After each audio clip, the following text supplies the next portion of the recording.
Son las 6 de la mañana. Llega la hora de la verdad para pensar y analizar las noticias de Colombia y el mundo. La hora de la verdad en la red de Radio Red RCN con Fernando Londoño Hoyos.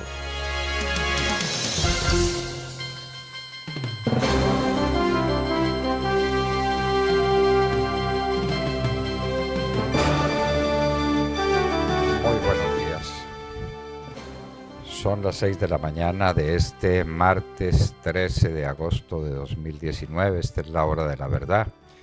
Y estos son temas y asuntos que trataremos en la grata compañía de ustedes durante las próximas horas.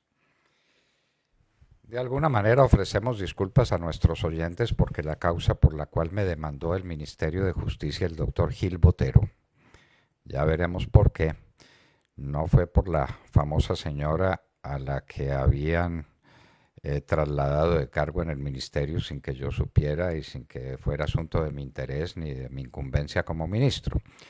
Entonces ahora es por Suárez Baca, el famosísimo juez de penas y medidas de seguridad de Tunja, que le quiso dar libertad a los Rodríguez Orejuela, o se las dio, cuando tenían encima una sanción de 150.000 millones de pesos impuesta por la Corte Suprema de Justicia. Le recibió una impresionante caución en efectivo de 10 millones de pesos. Y obviamente se presentó él personalmente a la cárcel un viernes en la tarde para garantizar que los Rodríguez Orejuela quedaran libres ese mismo viernes sin que hubiera posibilidad ninguna de respuesta ni de reacción. Esa fue la historia. Esa es una historia larga. Por esa historia fui sancionado por la Procuraduría General de la Nación, porque al parecer al señor procurador de entonces, el famosísimo hombre que trató de robarse el Parque de la Leyenda Vallenata, ese hombre me sancionó por haber insultado a Suárez Baca, diciéndole que era prevaricador, y pues fue lo menos que se le pudo decir. Después me demandó Suárez Baca personalmente a través del colectivo de abogados, desistió de la demanda y ahora, sin saber cómo ni por qué, demandó ante el Tribunal de Tunja, ganó la demanda, vino al Consejo de Estado, parece que ganó también la demanda, y entonces el ministro Gil Botero, sacándose una espina que tenía muy profunda, porque yo dije que cómo era posible que un magistrado del Consejo de Estado que vota en favor de Montealegre sale del Consejo de Estado y lo primero que hace es celebrar un contrato con Montealegre por 570 millones de pesos. Eso no es indecoroso, eso no es sucio, eso no es indecente. Pues bien, ese señor llega al Ministerio de Justicia y lo primero que hace es demandarme. Presenta una demanda en mi contra porque no le gustó que dijera que no se hace lo que él hizo, y es que lo que él hizo no se hace. El país tiene que reaccionar ante este tipo, no de indelicadeza, sino de verdaderas formas delictivas. ¿Eso cómo es posible? ¿Cómo es posible que el hombre que vota por Montealegre sale del cargo y contrata con Montealegre por 570 millones de pesos? Vamos a averiguar cómo fue el cumplimiento de ese contrato, pero es mucho dinero en un año, y eso le molestó al señor Gil Botero, y por eso el señor Gil Botero me demanda a mí. ¿Qué pasaría si por toda condena a la nación demandan a los ministros? Nos quedaríamos sin ministros, no habría ningún ministro, no habría nadie tan loco que aceptara un ministerio sobre la base de que una condena cualquiera a un ministerio supone una demanda en reconvención o en repetición del propio ministerio contra él. No quedan ministros. Esta es una tentativa por dejar acéfalo el gobierno nacional, porque no hay ministro que se someta a semejante tratamiento. Hablaremos de ese tema en lo que corresponda. El laudo arbitral que parte en dos la historia de la contratación en Colombia. Hablábamos ayer con la señora ministra de Transporte, una mujer muy capaz, muy enterada del asunto, y la conclusión final es que ese laudo arbitral parte en dos la historia de Colombia porque ahora los bancos tienen que responder por la conducta de sus clientes. Y eso es absolutamente imposible. Los bancos lo que examinan es la capacidad crediticia, obviamente que no tengan deudas en su contra, que no tengan problemas con la justicia ni con nadie, y hacen los créditos sobre la base de que puedan recuperar su dinero y de que el crédito, el dinero esté bien puesto y esté en buenas manos y que eso sea productivo. No, ahora tienen que manejar también el contrato y tienen que estudiar las intenciones con las cuales licitó el licitante y se convierten en una especie de fiadores de hecho de la regularidad de la licitación y de la ejecución del contrato. Esto nos parece que parte en dos la historia de la contratación pública en Colombia. Vamos a los Estados Unidos, a William Epstein, el corrompido que se llevaba las niñitas núbiles para sus casas fantásticas en Palm Beach y en el Caribe. Lo suicidaron. Lo cierto es que había muchos secretos por guardar, esa es la verdad. Y ese suicidio no le quedó claro a nadie. A William Epstein lo suicidaron. Desde luego, pues que estamos manejando las palabras con ironía. Suicidio quiere decir la muerte propia. Pero cuando a uno lo suicidan es porque lo asesinan. ¿Pasó eso con William Epstein? Están averiguando, pero que averigüen bien porque van a encontrar muchas cosas. La comisión de acusaciones con todo para absolver a Santos. El ataque contra Ricardo Ferro es un ataque frontal. Los miembros de la comisión de acusaciones que van a investigar a Santos son de Santos. El sujeto que está dirigiendo la comisión de acusaciones fue empleado de él en el Ministerio de Hacienda, en la época de Andrés Pastrana, su íntimo amigo, ese sí, amigo de verdad de Santos. No está impedido, por supuesto, con otro miembro del Partido Liberal que quiere absolver a Santos, y Ricardo Ferro con una recusación ampliada, una figura que no existe en el derecho colombiano. Bueno, pero en Colombia estamos. Los peajes en Bogotá. Peñalosa parece dispuesto a liquidar a Miguel Uribe como candidato. Miguel Uribe ha salido con toda lealtad, con la lealtad de su carácter, de sus condiciones morales excelsas, a defender un gobierno del que formó parte. Pero Peñalosa le está cargando la mano muy dura y por eso no aparece en los primeros lugares y por eso la alternativa de derecha o de centro derecha, si se quiere, sería del doctor Galán y no de Miguel Uribe, si las cosas siguen como van. Vamos a ver si esto cambia como esperaríamos que cambiaran. La toma de Colombia por los carteles mexicanos. El departamento del Cauca es una víctima de este asunto, claro, pero a los indígenas les encanta también el manejo de la coca y de la cocaína. Entonces ahora le piden protección al gobierno nacional en un departamento que hacia el Océano Pacífico está lleno de cultivos de coca y de rutas por donde transita la coca. ¿Por qué hicieron los indígenas el paro que hicieron en la carretera panamericana? Para que no los molestara el ejército, para que los dejara solos en el manejo de su negocio fabuloso de la cocaína. ¿Y ahora qué piden? Protección del ejército porque los están matando. Y el ejército tiene la obligación de defenderlos, esa es la obligación del ejército en todas las regiones del país. Pero hay que destacar que el nombre del juego es cocaína. Los jugadores, los mafiosos. Y entre los mafiosos, los carteles mexicanos en primera fila. ¿Y del glifosato qué? nos preguntamos, ¿qué hay del glifosato? ¿Por qué no se fumiga como se tiene que fumigar con glifosato? Nos lo seguimos preguntando. ¿Y las extradiciones? ¿Qué pasó con las extradiciones? Santrich se les fugó, ahora anda en Cuba, muy orondo, pero hay otro personaje que ha sido también capturado, otro siniestro personaje de las FARC, que está solicitado en extradición. Esta vez se le concederá la extradición o volverá la JEP a torcer, como dicen los brasileros hablando de fútbol, en favor de estos bandidos. ¿Y qué pasa con los bienes de las FARC?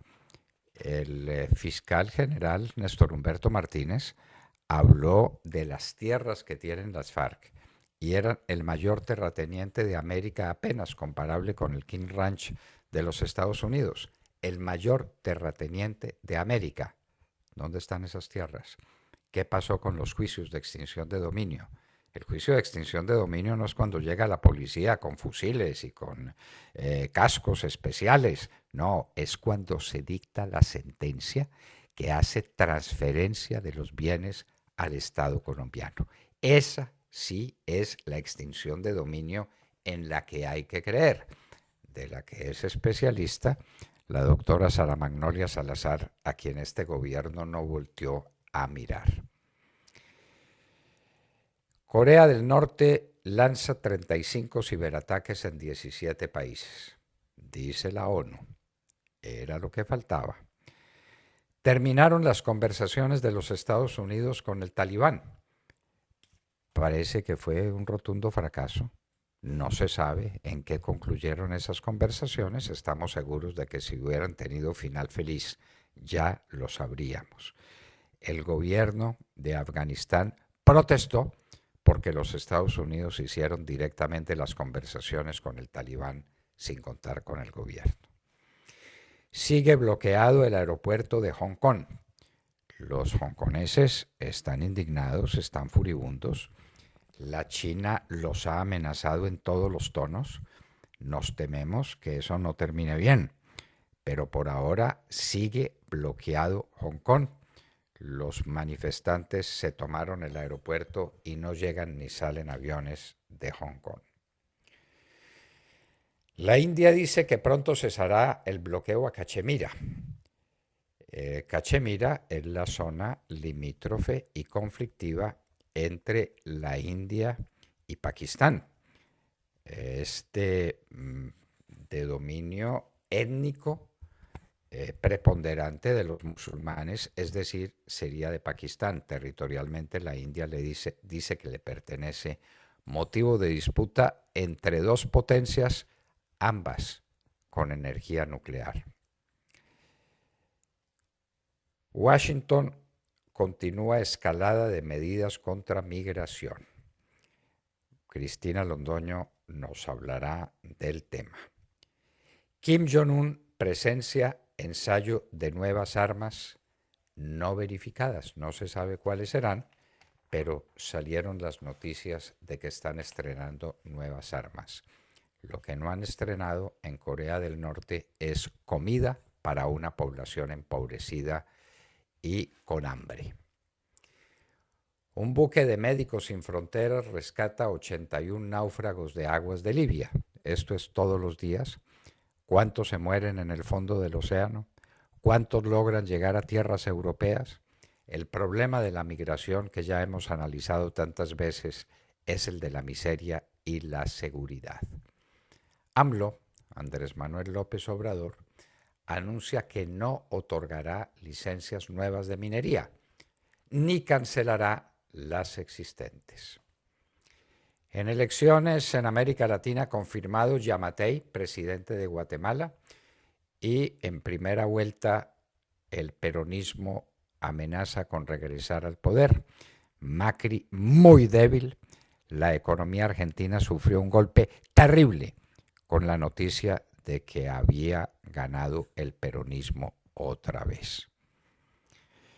El doctor de la Calle incitando al odio contra Zinedine Zidane era lo que nos faltaba. Ya pues nos incitó al odio con el tema de las FARC, nos declaró enemigos de la paz y ahora se dedica al fútbol, el doctor de la calle, era lo que faltaba. El dólar en Colombia supera los 3.400 pesos. ¿A dónde irá a parar ese globo? ¿Por qué murieron los 2 soldados en las maniobras que se hicieron con motivo de la celebración de la fiesta de las flores, de la Feria de las Flores en Medellín? ¿Por qué murieron ese par de muchachos? No están claras las cosas, ni se sabe qué fue lo que pasó con ellos, distinto de que murieron de la manera más absurda. A 30 años de la muerte de Garzón, el mejor humorista político que tuvimos, no cabe ninguna duda, solo sabemos con seguridad quién no lo mató. A Garzón no lo mató José Miguel Narváez.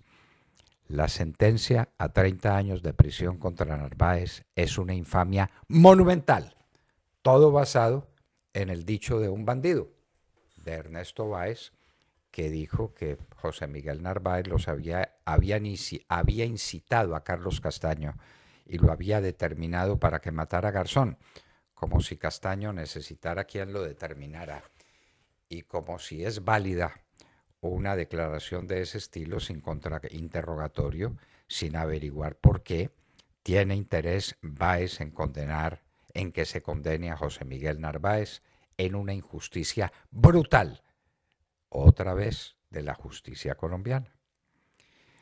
Al presidente Uribe le están haciendo cosa parecida, se niega la nulidad de su proceso y el proceso continúa sin que lo llamen a indagatoria. La indagatoria, queridos oyentes, es el medio fundamental que tiene un sindicato para su defensa. A Uribe se le niega el derecho a defenderse. Esa es la Corte Suprema de Justicia que tenemos. Electricaribe sigue en venta. Ahora parece que Alberto Ríos quiere comprarla a través de las compañías que ya adquirió y de la compañía de Pereira y de una compañía que se llama algo así como Latin America o Latin Investment, algo por el estilo. Es comprador también de Electricaribe. ¿Cuándo se venderá Electricaribe? ¿Quién está dispuesto a hacer las gigantescas inversiones que tiene que hacer y asumir los riesgos enormes anejos a ese negocio? Dicen, y dice El Espectador, y sabemos de muy buena fuente, que Francisco Echeverry fue elegido vicecanciller. Él fue toda la vida funcionario de la Cancillería, llegó a ser vicecanciller en la época santista y en la época de la canciller María Ángela Holguín, y luego pasó durante 4 años a la Fiscalía General de la Nación con Montealegre para perseguir uribistas. Echeverry es el gran persecutor de los uribistas desde la Fiscalía General de la Nación.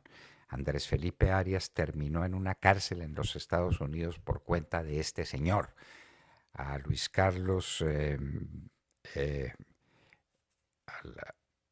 Dios mío, a nuestro psiquiatra Luis Carlos, ya se nos olvida el nombre, Luis Carlos Restrepo, y a María del Pilar Hurtado también los persiguió Francisco Echeverry. ¿Será posible que lo nombren vicecanciller?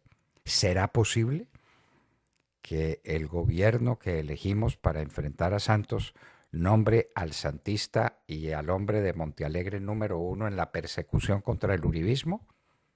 Nos parecería ya una declaración definitiva de guerra del canciller contra Uribe, contra los uribistas. Y en Hoy en la Historia recordaremos lo que pasó después de la batalla de Maratón, que recordábamos ayer en honor a nuestros maratonistas para que tuvieran presente por qué Maratón se convirtió en el símbolo de esa carrera de 42 kilómetros.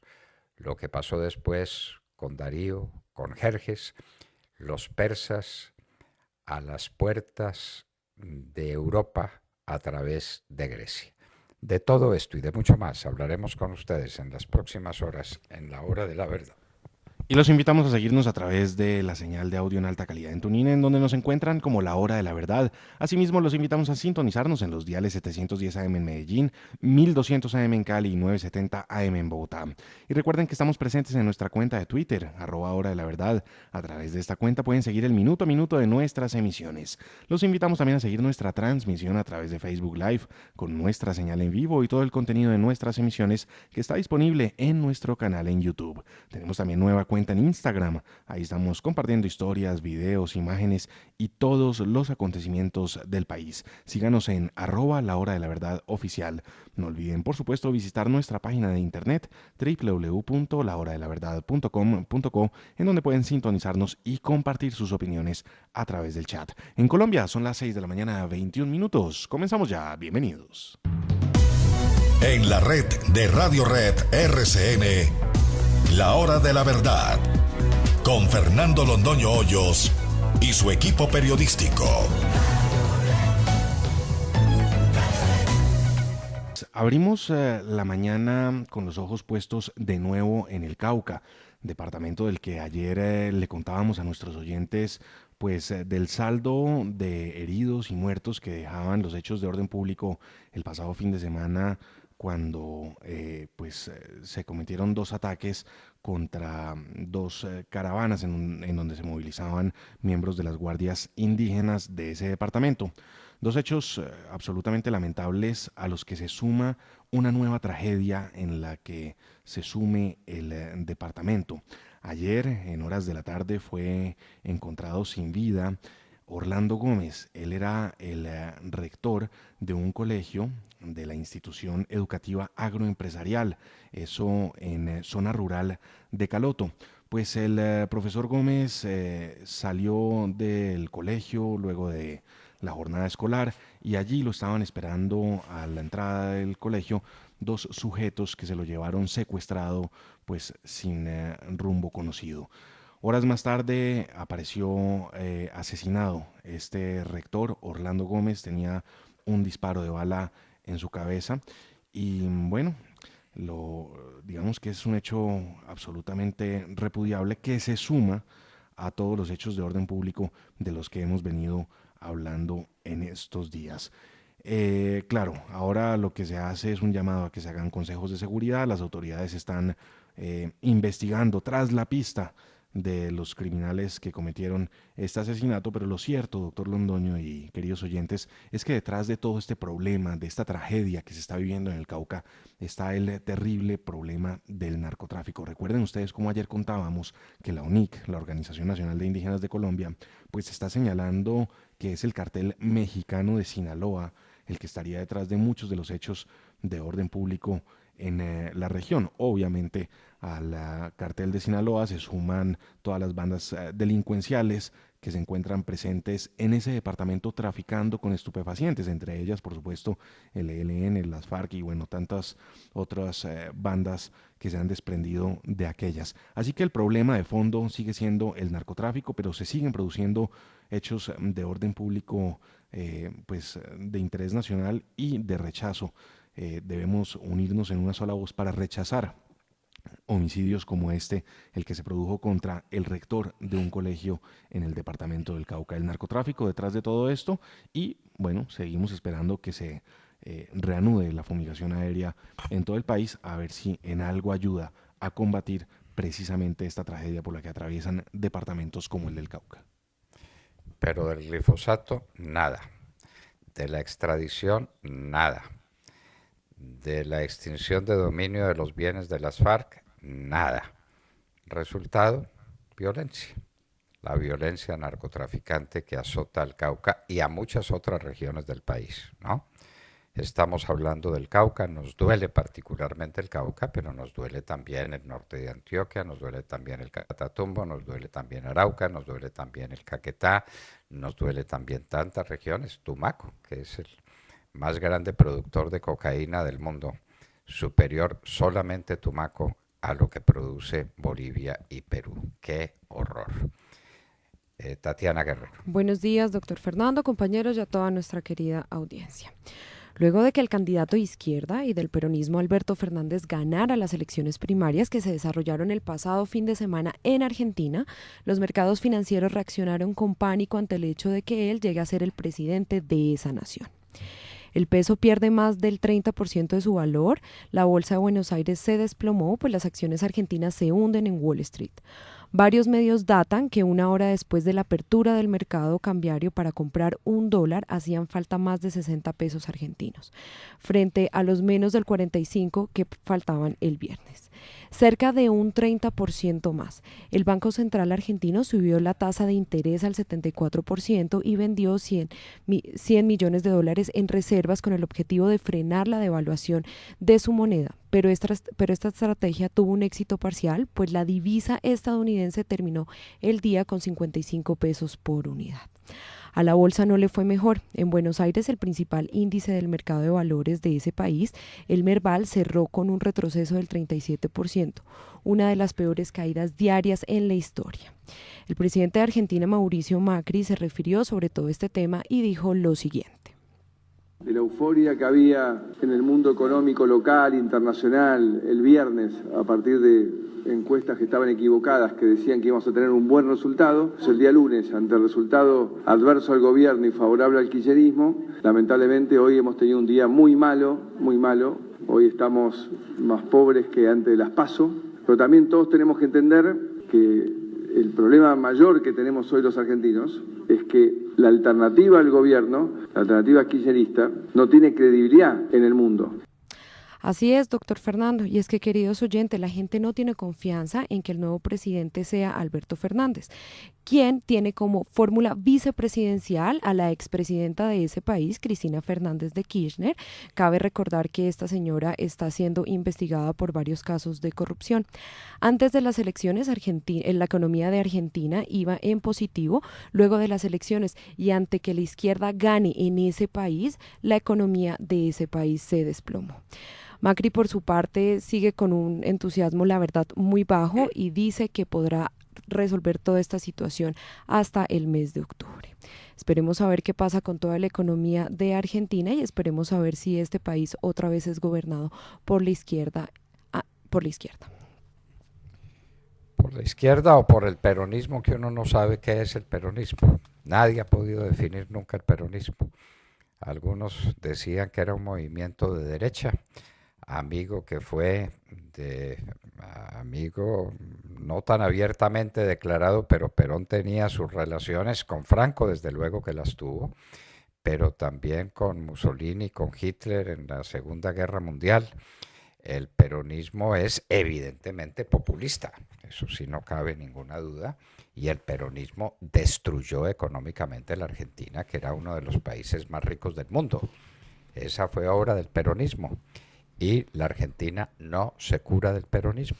Es una cosa muy curiosa, pero hay una propensión al suicidio en el pueblo argentino, en el sistema político argentino, que se ha mantenido en estas elecciones, en las que quedaron como candidatos Fernández y Macri, pero con una altísima ventaja de Fernández sobre Macri y una grandísima posibilidad de que Argentina otra vez se vaya económicamente al diablo.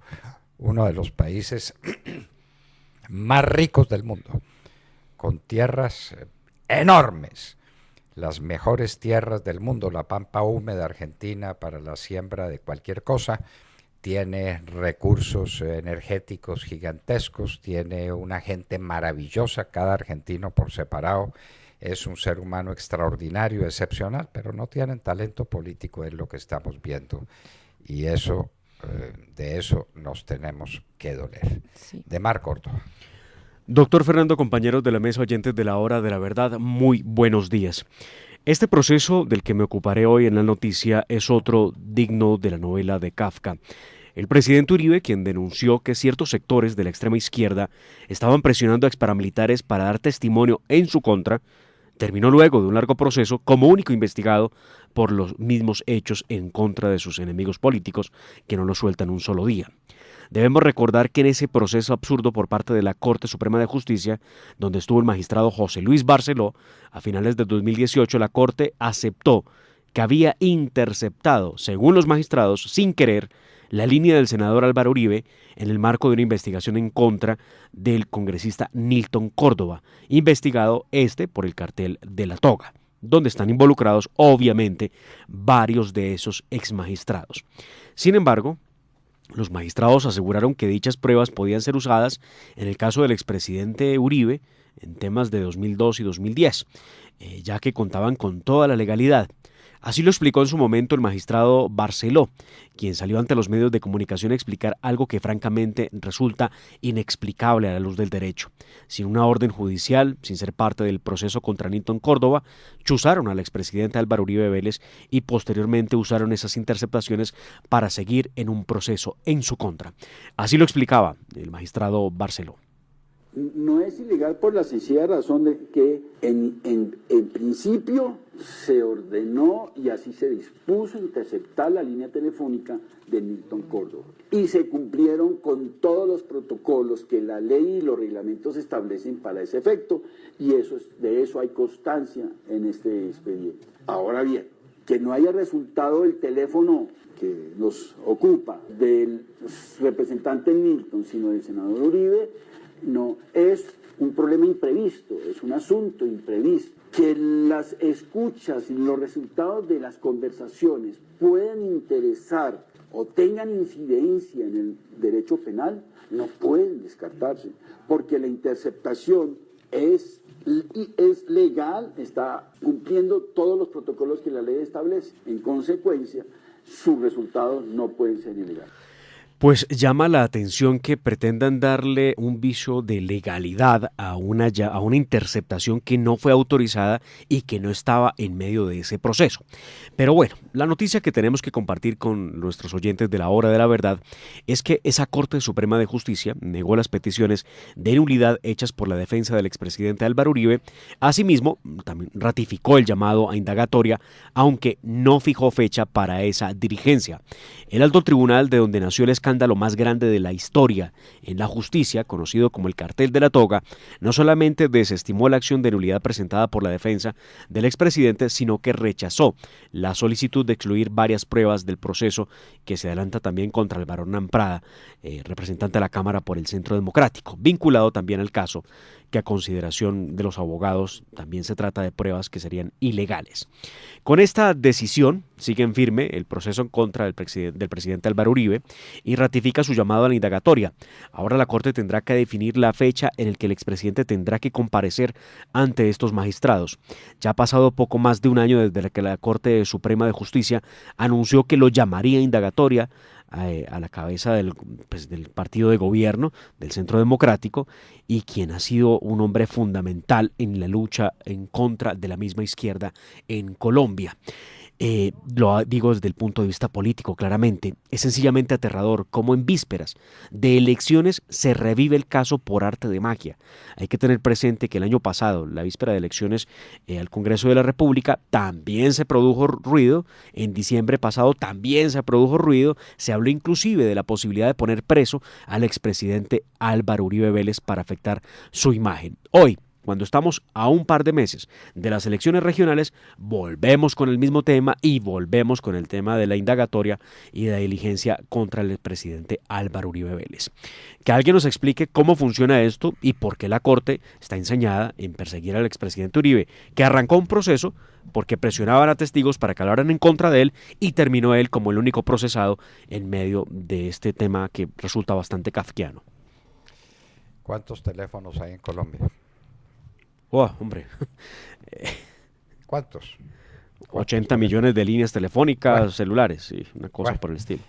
Entonces se equivocan con el teléfono de Nilton Córdoba y marcan un teléfono que no es. Y oh sorpresa, el teléfono que cae es el del presidente Uribe. Entonces practicar una prueba pues manifiestamente grotesca, ilegal. Pero la prueba vale porque tuvo todos los requisitos para investigar a Nilton Córdoba, no para investigar a Álvaro Uribe. Pero esa es la Corte Suprema de Justicia, la de Barceló y la de todos los amigos del cartel de la toga. Hay que perseguir al presidente Uribe y hay que fijarle indagatoria o llamarlo a indagatoria sin llamarlo. Porque si a usted no le fijan fecha para la indagatoria, pues no lo están llamando. pero sí le ponen el San Benito encima, le ponen el INRI encima. Usted es un procesado que algún día, cuando a la Corte le dé la gana, le dará la oportunidad de que se defienda con una diligencia indagatoria. Eso es lo que Y además hace no lo han pues, querido escuchar, ¿no? Porque él ha pedido ser escuchado en varias ocasiones.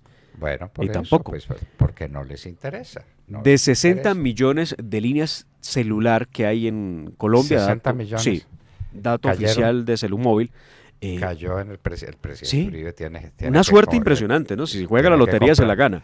Por eso, tiene que comprar lotería, porque Sí. imagínese pues, entre 60 millones cayó el teléfono del presidente Uribe. Este señor Barceló es un genio. Y los que definitivamente. lo interceptaron, increíble que no entendieran la diferencia tan grande que existe entre un hombre que nació en el Pacífico y otro que es antioqueño. O sea, hay una...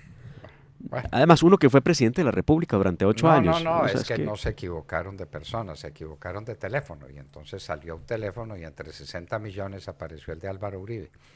Y entonces lo interceptaron, pero la prueba contra Álvaro Uribe vale. Ah, claro, vale. Entonces, esto es indignante y es cómico. La Corte que tenemos, la Sala Penal de la Corte Suprema de Justicia, es sencillamente una calamidad que le ocurrió a Colombia. Y en un minuto estaremos con el señor presidente de la Sociedad de Agricultores de Colombia, el doctor Jorge Enrique Bedoya.